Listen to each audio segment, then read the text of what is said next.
Hey there, Jed Corvinus here from jedcorvinus.com, and welcome to Talk Therapy / The Physiology Show. So let's go with Physiology Show. This is episode number 14, and I'm going to wrap it all into one with Talk Therapy, kind of going down that road. Talk Therapy is a tool that I use to completely just talk from the heart and empty the ego out and get rid of the analytical mind and all that fun stuff. So I'm going to use that tool and combine that with the Physiology Show, and we're going to talk about burning calories versus using calories. Okay, and calories, think of it this way.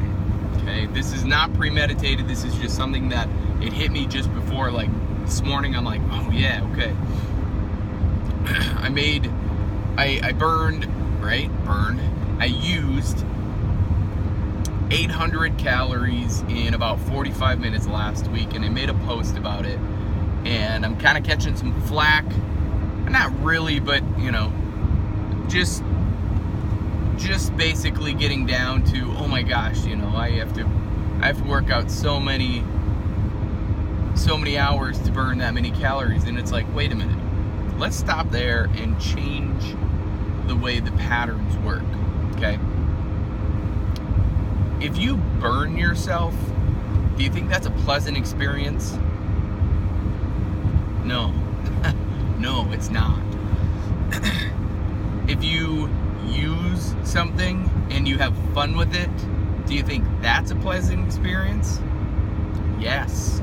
Yes, it is. Now, why do I say it like that?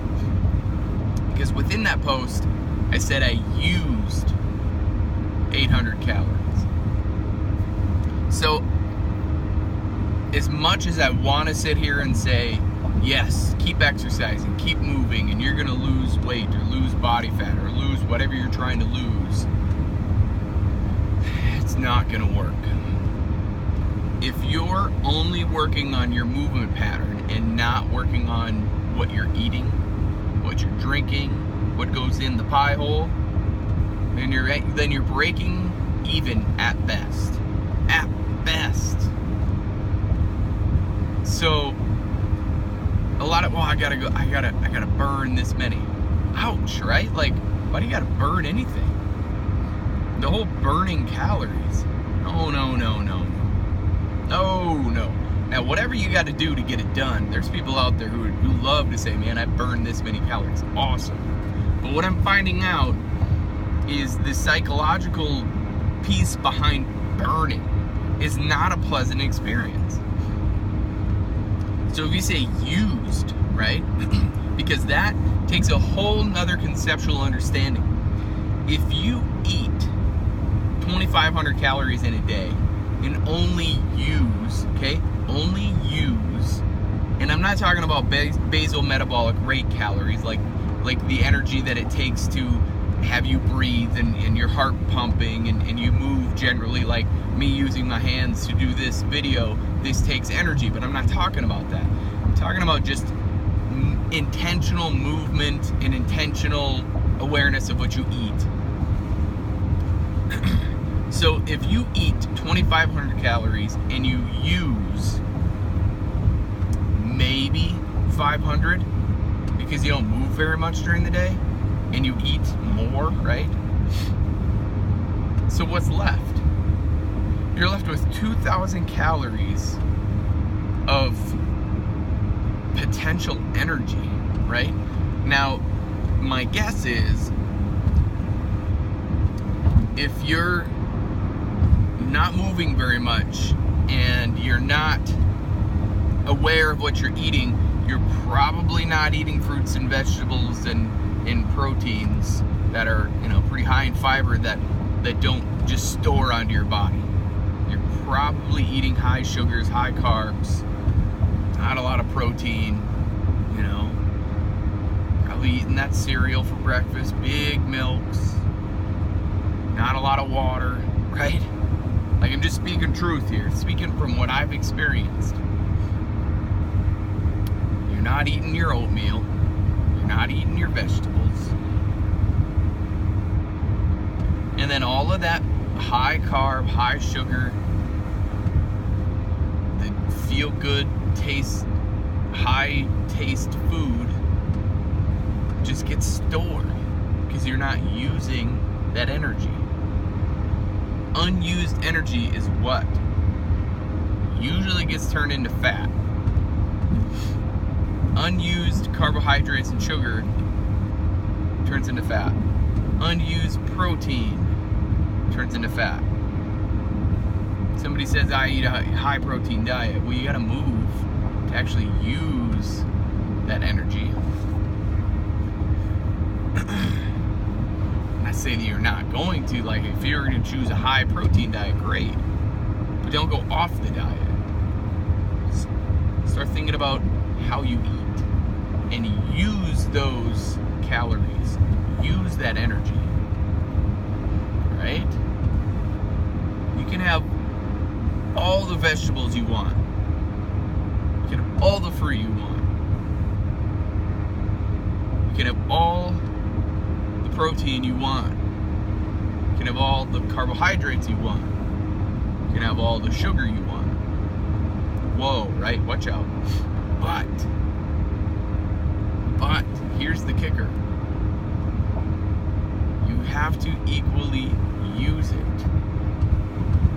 Somebody's like, oh my gosh, I can eat 3,000 calories. Well, yeah, then you're gonna work your ass off, but that's not even possible.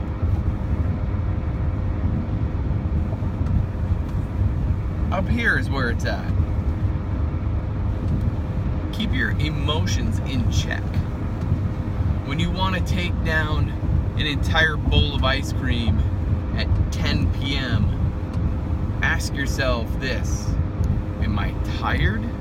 Do I really want this bowl of ice cream? Because you know something? At night, the proprioceptors in your, right? And the neurotransmitters, sorry, wrong proprioceptors up here. Neurotransmitters in your gut tell you you're hungry and tired. Like, they're the same feeling. So you're not hungry. You're not actually hungry, not actually wanting that milk. It's because they want to go to bed, right? Like, your body wants to go to sleep. But it also disguises that feeling as in you're hungry. So if you work like night shift, well, that's okay. You just adjust your day. Like, I get up at 5 o'clock in the morning. It's because I work, at 7 or 8. If you work at 2 and you wake up at like noon, it's the same concept. It's just your days shifted into later in the day. If you work nights, like midnight to 8, same concept.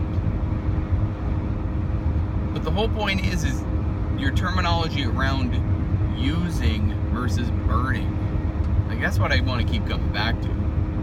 Nobody wants to burn themselves. Nobody wants to burn anything. I'll do a little bit of research on what that means. Burning. Burn calories. Use calories. Use them. And if not, they're only going to get stored. Think about that when you want to eat 4 or 5 handfuls of M&Ms. Been there. Peanut butter, by the way. Peanut butter M&Ms, my favorite. Seriously, it's how it works. We all have our weaknesses. We all have our strengths. And did you know that if you eat 1 peanut butter M&M, heck, even 1 M&M, you have to run, walk, sprint, whatever you gotta do, 100 yards or a football field to use that energy? Damn. When do you ever have 1 M&M? I have like 900 yards in my hand every time I eat them. But it's nuts. Whoever came up with burning calories, why do we gotta burn them? I mean, granted, I get it. energy, right? High energy equals high heat. High heat equals burning. But psychologically, nobody wants to burn themselves. You want to use. And when I really used that WOD, so I'm gonna use my own workouts, right? When I used that workout, that WOD, I felt really good. I used this many calories today. I'm gonna do it again tomorrow. Your psychological subconscious mind, that was a lot of words. Your subconscious mind takes over and says, wow, that was a pleasant experience. I'm gonna store that in and let's do that again tomorrow. Now, is it always gonna happen like that? No, you're gonna have days where your subconscious is gonna be like, man, screw this, I don't wanna do this. Let's do this tomorrow. But more than likely, when you have an experience and you use something and it was good, you can't tell me that you're not going to want to at least try it again. If you burn something, it's going to hurt. And then that experience basically tattoos itself in your brain. The cool thing about tattoos is they're removable. So remove the thought of burning calories and reprint, re-ink it in, right? Get some ink, put it in there as using your calories. Yeah, hopefully that helps. It felt pretty good. Felt pretty good to get that out there. Use your calories today. Be very aware of what you're putting in your cake hole. And just know that I'm not outside of any of this. My 3 favorite foods. Number 1 is pizza. Number 2 is cake. And number 3 is ice cream. And then if you can go to number 2 and 3 and combine them together and make it an ice cream cake. Wow, right? Done. So, thanks for stopping by. Thanks for hanging out. If you're part of the Cobra Nation, man, I am just very proud of everybody. Because you are the oxygen. You know, your likes and comments and shares are why I do what I do. Just keep going. Just keep pushing through. And as always, you're willing to change from the neck up, you will change from the neck down. I believe in you. Now it's your turn to start believing in yourself. Stay safe out there. Be blessed.